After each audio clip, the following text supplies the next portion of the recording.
Toutes les heures à moins le quart. Toutes les heures à moins le quart. Rire et Chanson vous fait découvrir un nouveau talent du rire. Tout de suite. Bernard-Henri Lévy, bienvenue, bonjour. Merci, bonjour. Alors, vous, Bernard-Henri Lévy, vous êtes tombé Moi, oui. Vous êtes tombé, ne dites pas trop moi.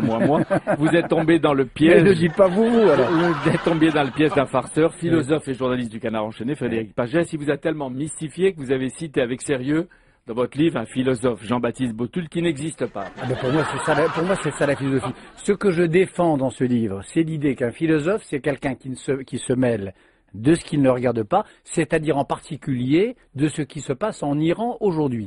Chateaubriand avait publié en 1802, pardon de la comparaison, Le génie du christianisme. Il démontrait que la religion chrétienne était la plus favorable à la liberté, la plus poétique.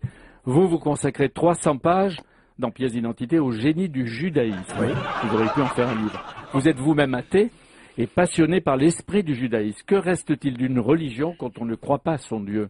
C'est en effet le cœur du livre, et ce que je dis surtout, c'est qu'il y a deux manières d'aborder le judaïsme. Il y a une première manière qui dit ce que le monde doit au judaïsme, ce que le monde doit apporter au judaïsme, ce que le judaïsme en attend.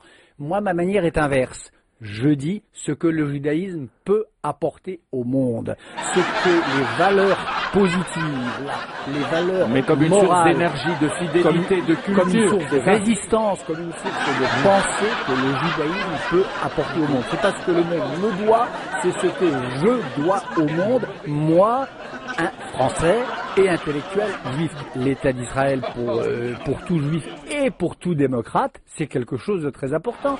Dans cette histoire, dans ce naufrage qu'a été la décomposition des grands empires, qui a donné partout toutes les tyrannies que nous savons, il y a un cas de démocratie qui tient debout, qui n'a pas sombré, malgré un état de guerre larvé qui dure depuis 60 ans, et cet état démocratique, c'est Israël. Avec une armée qui fait ce qu'elle a fait à Gaza, au niveau des Nations Unies.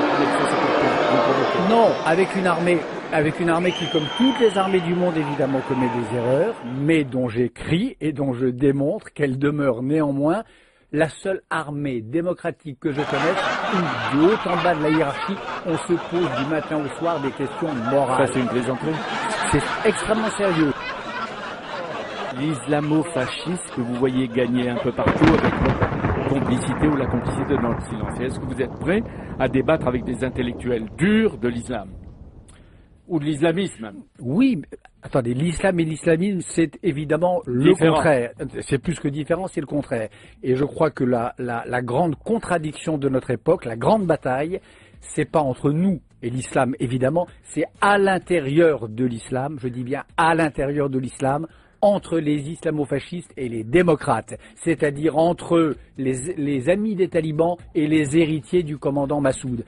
Ça, c'est la bataille d'aujourd'hui. C'est la bataille qu'ont menée les femmes algériennes, c'est la bataille que mènent les étudiants iraniens, c'est la bataille que mènent les démocrates du Pakistan, et c'est notre bataille. Un écrivain est toujours 1000 fois moins bien que ses livres, si c'est un bon écrivain. Alors occupez-vous plus de vos livres que de l'image de BHL. Rire Et Chanson.